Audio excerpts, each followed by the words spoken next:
is Tuesday, May 28th, 2024. On today's episode of the show, we're going to be talking about the latest film and TV news. My name is Ben Pearson. I'm an editor at slashfilm.com, and I'm joined on today's episode by Slash Film staff writer and box office analyst, Brian Scott. Hey everyone, how's it going? Ryan, I hope you had a safe and enjoyable Memorial Day. I hope all of our listeners did as well. Unfortunately, Ryan, I guess you could say the box office at large, the you could say Hollywood as a whole, did not really have a great Memorial Day. So let's just jump right into this. We have a lot to talk about today. Tell me what happened at the box office this past weekend.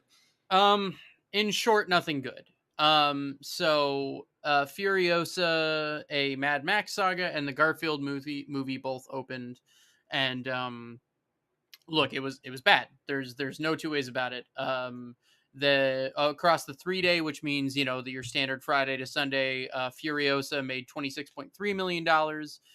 Well, the Garfield movie made $24 million, so coming in second place. Those were both well below industry estimates. Yeah, it's bad. I saw something that like this might be the worst Memorial Day weekend in like 40 years or something, right? Yeah, it is the worst Memorial Day since Casper opened in 1995, and that was 22.5 million across the 4 days. Now, obviously, this doesn't take into account 2020, but even in 2021, we had A Quiet Place Part 2 and Cruella opening up. Quiet Place Part 2 made 57 million, and Cruella made over 26 million. Well, it was also available on VOD. Wow. So, yeah, that's how bad things are. It was very, very bad. There's not really like, I don't have a rosy way to paint these numbers. It's not good. Furiosa 32 million across the 4 days, and Garfield 31.2 million. So they were in a close race, but just to give an idea, Mad Max Fury Road debuted to 45 million 9 years ago. It was number 2 that weekend, coming in second to Pitch Perfect 2. So the first thing here to me is where I am just truly, if anyone follows me on Twitter, they know that I had nothing good to say, and I seem downright despondent, and I am, frankly. Like, not that I expected either of these movies to make up for the lack of like a Marvel movie on Memorial Day, but the fact that like that Mad Max Fury Road audience couldn't even be retained, not even accounting for inflation, like for a movie that has been very well reviewed and very highly praised by the majority of people that have seen it. Mm-hmm. Same cinema score as Mad Max Fury Road, and for it to open to almost 20 million less, that's discouraging. And the fact that the Garfield movie couldn't capture a little bit more of that family audience, it certainly didn't help that If was still in theaters. If actually held relatively well, only dropped 52%. So, there was a little bit of direct competition there, but yeah, I mean, it's terrible. We look at the fact that last year we had The Little Mermaid, opening, which was, your standard sort of like monster opening. It opened to, let me double check those numbers real quick. If memory serves, it was close to $100 million opening. I think it was 98 over the 4 day. But I mean, so we didn't have that this year. That's sorely missing. Mm-hmm. It opened at $95 million across the weekend. Little Mermaid did last year. So that's what we're dealing with last year. This year, in total, the total domestic box office for the weekend was like $101 million. Oof. So like the Little Mermaid almost made that itself last year. Yeah. So, I mean, I don't, it's rough, but I can hear it in your voice, man. Like, yeah. Okay, so it's painfully clear to me now that these just dismal box office numbers are no longer a fluke, right? We're coming off of several weeks in a row of the same takeaway, and we have diagnosed several of the reasons for why this has happened. And we've talked about this before too, but it sucks because this is happening to movies that are good movies. It's not like these movies are garbage and people aren't seeing them. Like the people, these are good films that we're talking about. So anyway, I guess I want to look ahead a little bit. I know you're not in the business of prognostication, Ryan, but I am curious if you have any thoughts about what the next steps in Hollywood's decline look like. We've established that like financial performances like these are not sustainable. So what do you think happens next here?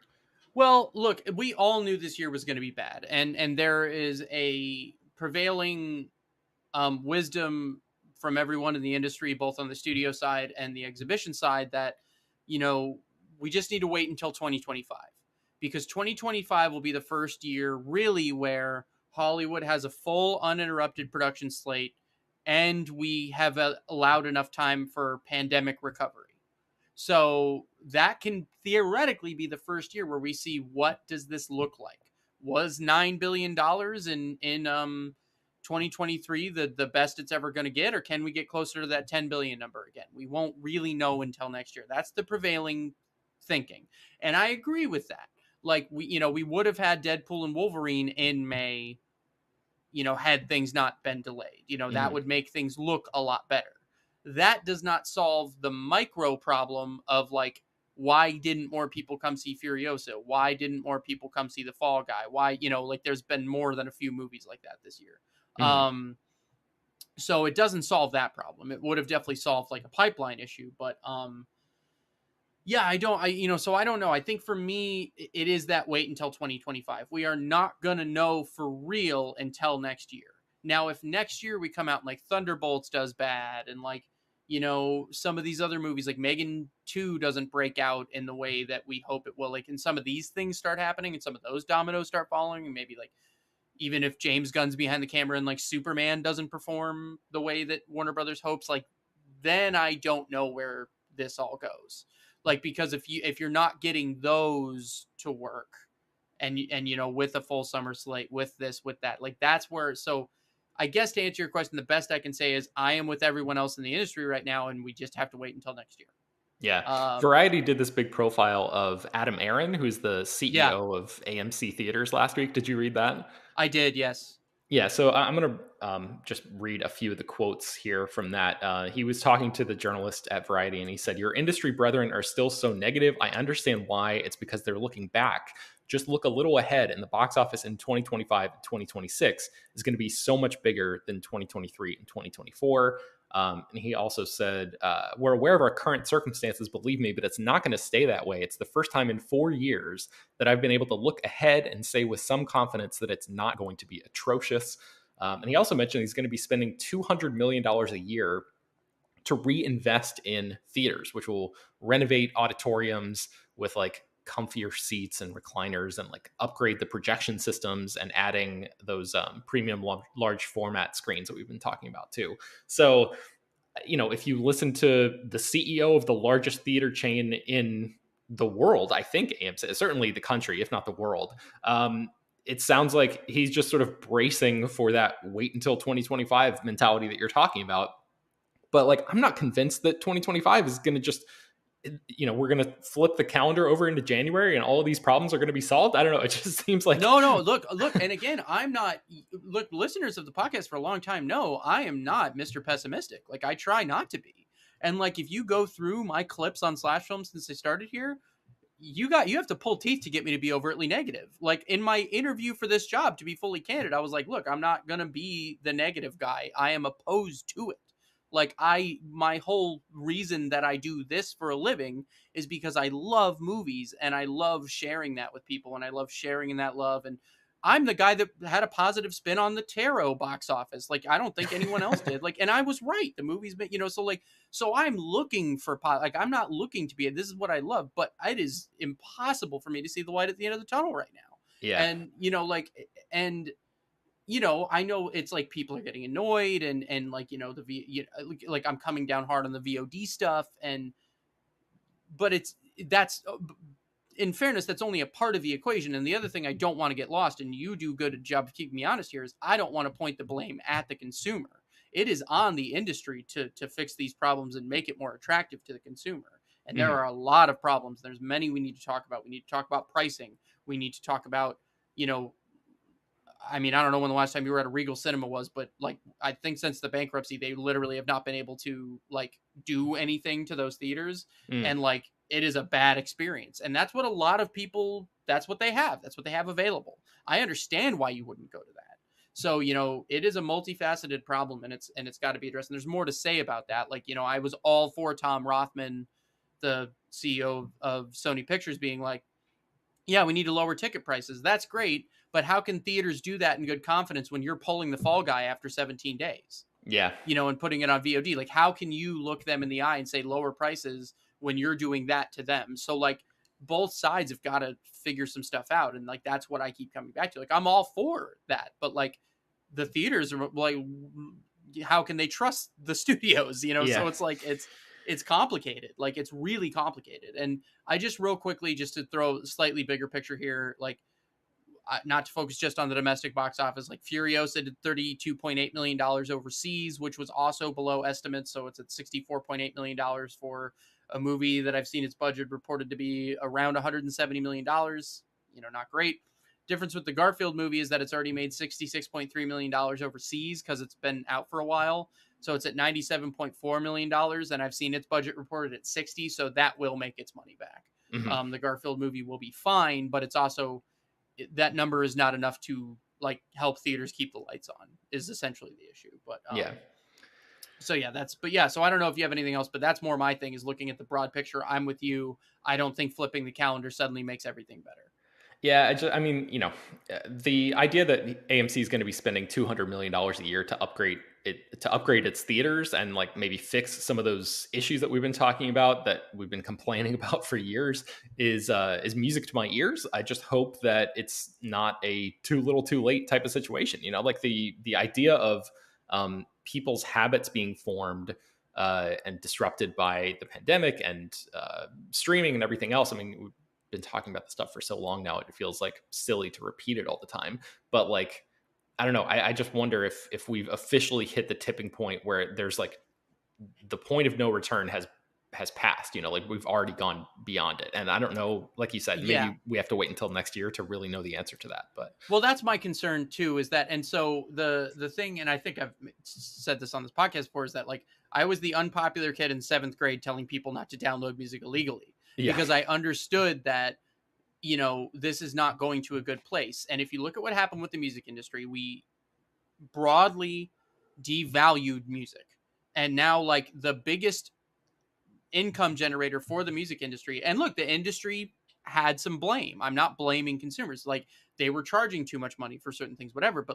But now physical media revenue and like actual sales of music, even like Apple closed its MP3 store a few years ago. Like, there is no money there anymore. The younger people, the idea of paying for music is arcane, this, aside from occasionally buying a vinyl record for like almost like kitschy sake. Like, it's not enough to, so the problem is that people don't see the value in that thing anymore. And that still makes me mad to this day. And I am very concerned we're heading to a similar place with movies where, like, sure, you can point to the fact that The Fall Guy only dropped 28.3% this weekend, even though it's available on premium VOD. That's awesome. The problem is, I think by you bringing it home after 17 days, you're sending a message that this is just disposable. yeah, It's not special in any way. And yeah. I think it's that signaling that I'm concerned about. And if you don't start, you can't completely close Pandora's box, but you've got to stop doing that. And you've got to start correcting some of these things. And that's where I'd start. But yeah, so that's my thing, is I'm worried we're heading to a place where we have broadly devalued the thing. Because you got to keep in mind, 2020, some kid that was 7 years old or whatever watching Trolls World Tour or whatever, like, they're now 11, 12, they're going to grow up not understanding that, like, no, movies just should be available to stream. Why can't I watch this at home right now? Like, we're teaching a new generation not to do this. So, that's where my concern is. And I'm with you. Like, have we hit that tipping point? I hope not. But, these problems need to be addressed, in my eye, like tomorrow. Like, we can't wait.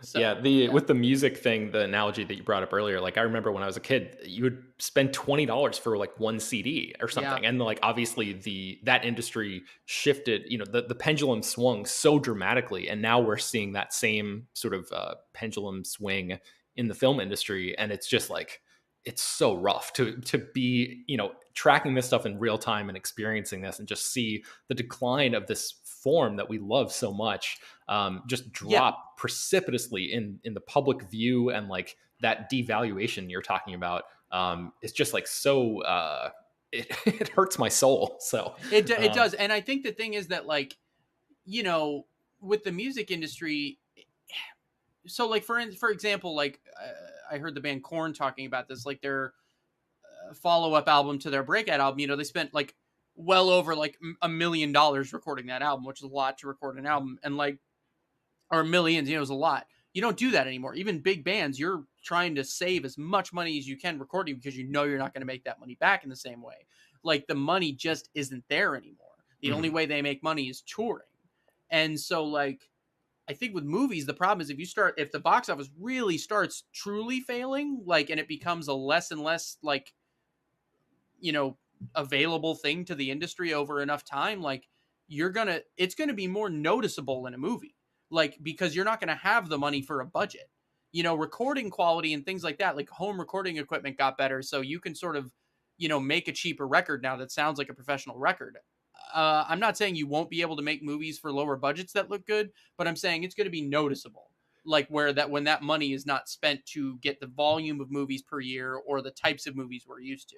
Yeah, that's And kind of what I was thinking in terms of like, following this decline to its logical endpoint. It kind of just seems like a lot of different types of movies are just going to be completely phased out. And like the big blockbuster stuff that we've come to know and love, it just seems like those are just going to go completely extinct, right? Like if there's no, yeah, potentially, or movie making, you don't have people making 20 million a movie. You don't have directors making 20 million a movie. You have people making movies because you can make money doing it, but it's not like a way to become rich and famous, right? Like it maybe just becomes a completely different industry.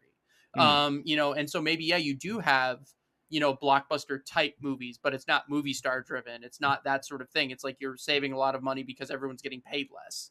yeah, Like it's like, I don't know. And this is like, by the way, you and I are sort of on the same page right now. We're spelling the doom and gloom version of this. I have never in my life hoped that I'm wrong more than I hope that right now. I hope this podcast a year from now sounds stupid, but like at the moment, with ticket sales lagging 23% behind 2023 when we still weren't at pre-pandemic levels, yeah, I'm feeling a little pessimistic. yeah. And I mean, there's because the CEO of AMC is basically saying 25 and 26 are going to be so much better than 23 and 24. I think there is a little bit of reason to be hopeful. He certainly knows more about this industry than we do, being like, completely in it and talking to the studios all the time and all of that. So yeah, just like fingers crossed that this whole thing doesn't completely go Yeah, belly but up. what's he going to So say? He's the CEO of AMC Theaters. He's the CEO of the biggest theater chain in the country. What's he supposed to say? yeah, exactly. Yeah. So my only thing is just really quickly looking at like let's look apples to apples May next year. Thunderbolts opens May 2nd, to kick off the summer. So we have a Marvel movie kicking off the summer.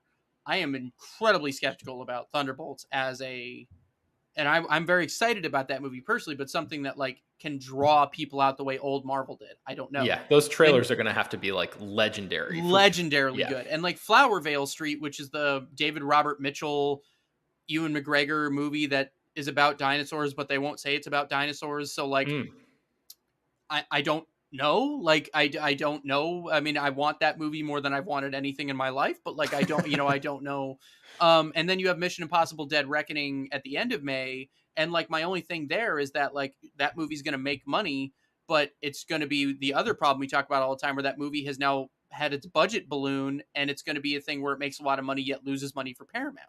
So like we're dealing with so many of the same problems in May of next year. Everyone keeps talking about, oh, it's better, it's better. I'm like, is it? I don't know. Like, Yeah. it's so anyway. Okay, so let's get to a listener email. Mitch from Yuma, Arizona wrote in, "Hey, Ben and Ryan, I just wanted to hear some more of your thoughts on what you talked about on last Monday's episode. I was stunned when you said for a healthy box office, the average person needs to see 3 to 4 movies a year because my wife and I see a movie at least every 2 weeks. I know we're above average, but I figured everyone went to the theater on average once a month. My question is, if we really only need 3 to 4 visits per person per year to have a healthy box office, why have the theaters not figured out a monthly subscription-based plan yet? I know there's AMC Stubs A-List Premiere program, but I don't know much about it because we don't have an AMC in my town. We have a Harkins and a Regal. My wife and I personally love Harkins," he says. There was the big fiasco known as Movie Pass, but how does a program where you pay $30 a month to watch as many movies as you want not work? Give the studios 75% of that subscription divvied up amongst them while the theater makes their money on the concession sales like they always do. The more times people are in the theater, the more popcorn and soda they will buy. I don't know if you two have insight or ideas on how this could work or why it hasn't yet, but I would love to hear your thoughts. Thank you and keep up the great work." Ryan, I know you know a lot about this. The one thing that I'll just say real quick, just to kind of tee you up, is that the idea of like uh, giving the studios 75% of the subscription and dividing that up against the studios is just not the way that those work. Like, it actually goes directly to paying for individual tickets from each studio. So it's not like Lionsgate would just suddenly receive a percentage of all of the AMC Stubs A-list subscriptions or anything, right? So like, I don't know if you have any other thoughts on this, but I just wanted to Yeah, say so that real quick. the idea is that like the subscription programs, like my understanding is that they're sort of a loss leader. You get people in the theater more frequently because like the studio still needs its money per ticket. Like that's still so I don't know precisely how that works, but the idea is that yeah, AMC Stubs A List. My understanding is that's been very successful for AMC. I personally have the Alamo Draft House out here in Austin. I'm very lucky, so they have something called the season pass, which I pay $20 a month for, and then I pay like a $2 service fee every time I book something. So like it's still incredibly cheap compared to like, and my thing is I go to the movies all the time. That's because I do that. If I were paying for tickets every time I went to a movie, I could never do it. It's Mm-hmm. hilariously expensive. So, and that does allow me to every once in a while, spring for a popcorn, spring for a meal while I'm there, whatever. And also shout out to Harkins. That was where he brought up Harkins. It's a regional theater chain. That's where I grew up going to the movies. And I actually like Harkins theaters a lot. So if you have a Harkins theater near you, shout out. Great little regional theater chain. I'm a big fan. But, yeah, like Harkins is a smaller theater chain, so it's harder for them to build that into their business model, I would guess. I think this is something that is kind of being cracked, but like Cinemark's isn't very good. Like you pay for Cinemark's, you get one free ticket a month and then like a discount on the others. I think Regal tried, but again, Regal, if you don't know, Cineworld is the parent company of Regal Cinemas. They declared bankruptcy last year. They've been in bankruptcy proceedings. So that whole thing is a mess. Like, so they're just kind of surviving right now. I Yeah. think this is absolutely a thing of the future. Like, I think that this is going to have to be because people are sort of used to the subscription model. So your frequent moviegoers, like 100%, but like the people we're talking about, the people that are only going to the movies once, maybe twice a year right now, why on earth are they going to sign up for something that they have to pay for monthly? Yeah, People they are would already never do it. exhausted. People are already exhausted with subscription stuff. They don't want another subscription thing. So like I completely understand. And I think this helps the people who want to go to the movies more frequently. It doesn't solve the problem of getting those people that are downright resistant to going. So I Yeah. think it's sort of addressing a different issue is kind of my take on it. Yeah, and like reading between the lines, it seems like the way things are going is there's going to be fewer movies. If the trend continues that we've been talking about, there are going to be fewer movies, fewer maybe big budgeted movies, or at least bigger budgeted movies in the way that we understand them to exist right now. And then ticket prices are probably just going to increase because they have to make that money somewhere. And if they're not going to be able to pull in, randos off the street to make this that one or two or three movies a year that they are supposed to see for a healthy box office or whatever, then they're just going to have to basically make that money from us, from the people who are going, and that's the only thing they have left, or else the entire thing completely crumbles, right? I don't know. I'm not an Yeah, I economist, but see. I fight against that. That's where I think that's sort of where things have been going. But I fight against that. This is where I agree with Tom Rothman that like no. We got to go to a volume business. We got to decrease it. There's a reason we see an increase every Tuesday, which is Discount Tuesday across the country. More people go. People are in for a bargain. But again, that relies on the studios and the theaters being in agreement about certain things. And I think like right now the theaters are like, hey man, why are we going to lower ticket prices for you when you keep yanking, you keep devaluing, the need for us to be here. yeah. And so like, but I'm with you. I hope it doesn't go that way. I think it might, but I think that's also a fast track to like just the whole thing falling apart. Yeah. So, yeah. Okay, well, let's take a break, and then we have a few more news items to hit. All right, so I'm going to just blow through a lot of these. We've been going long already, Ryan, but let me know if you have any reaction to any of these news stories.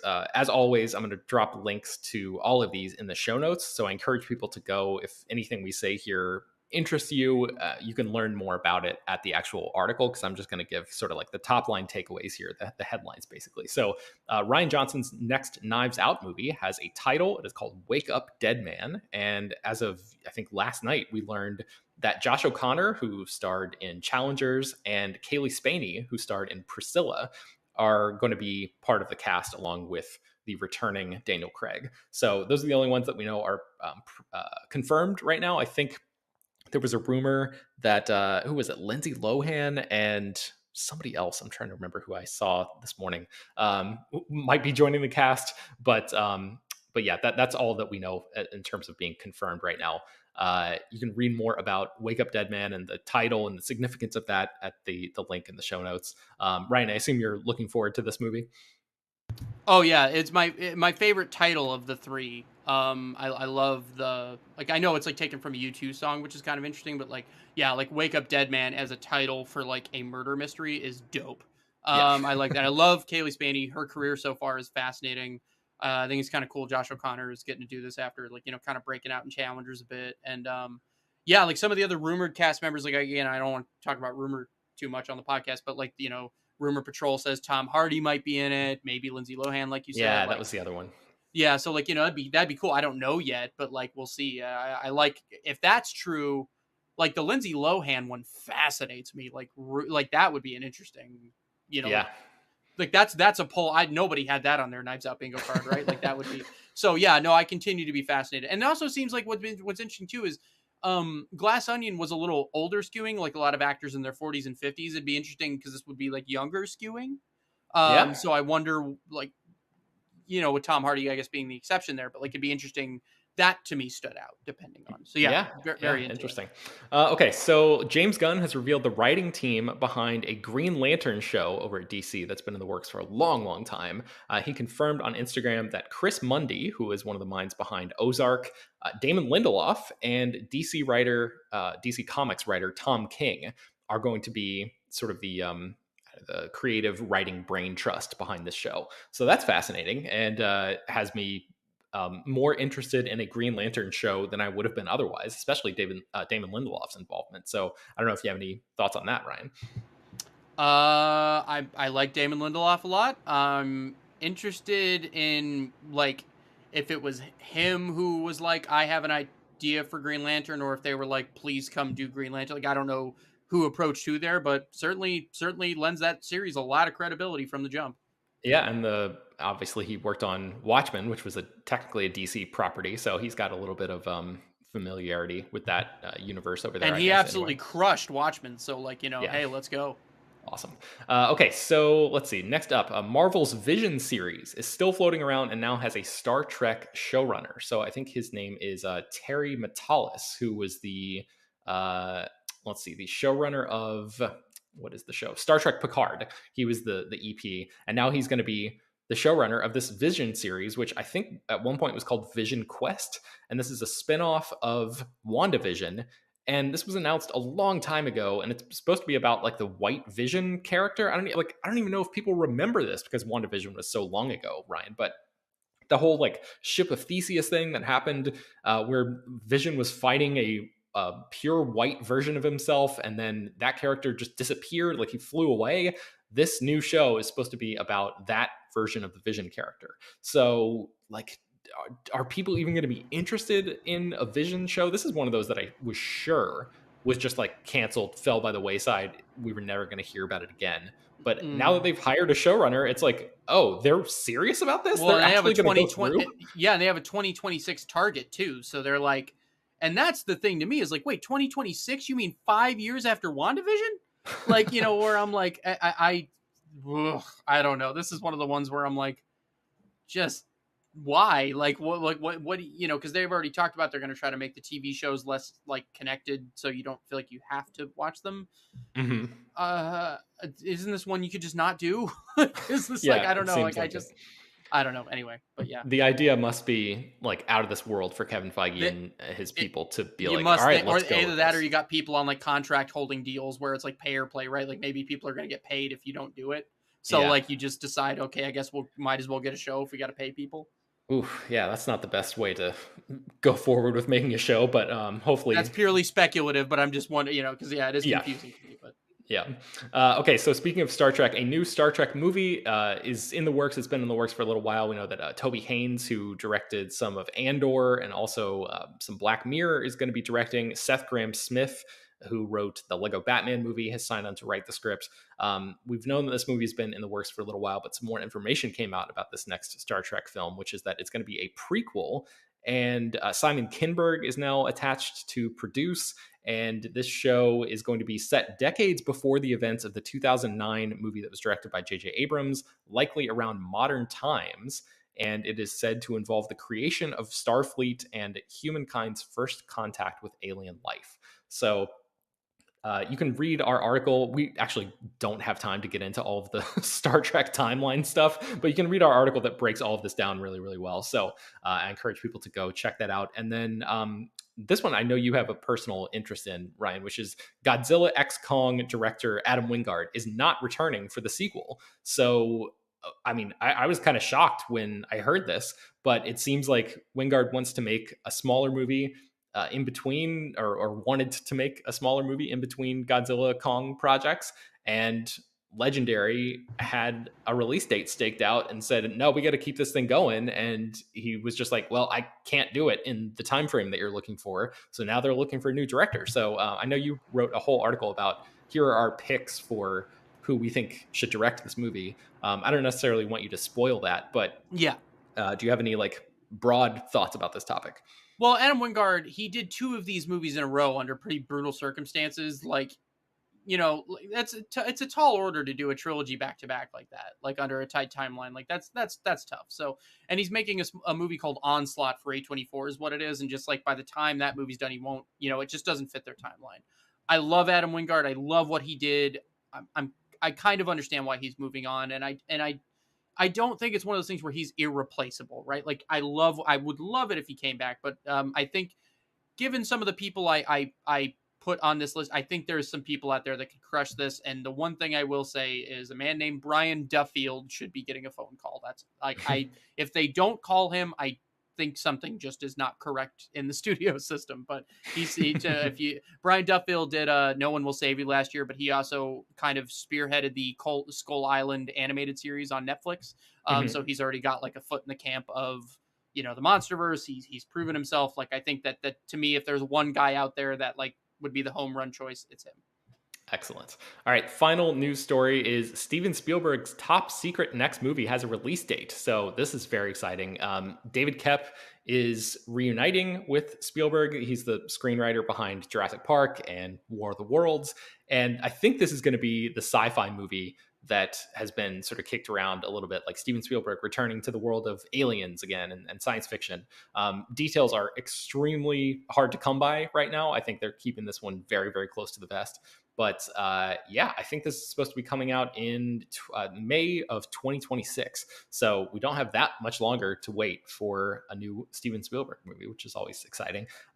You can read more about like speculation about what the project could be and stuff like that at the link in the show notes. But Ryan, I have to assume you're stoked about a new Spielberg. Yeah, and supposedly it's an alien movie. That's the the scuttlebutt. From the writer of Jurassic Park. I mean, God, good David Koepp right now, man. Like writing the new Jurassic World movie, reuniting with Spielberg. What an exciting time. Yeah, for sure. Okay, last thing I wanted to do is read one more 5-star review. I've been asking people to leave 5-star reviews because it helps us basically utilize the algorithm in its best form to help us get in front of listeners who maybe haven't found the show yet. I'll just read one today, and it's from Julie Casey, who says, "More Chris, please. Love this podcast and listen to every episode.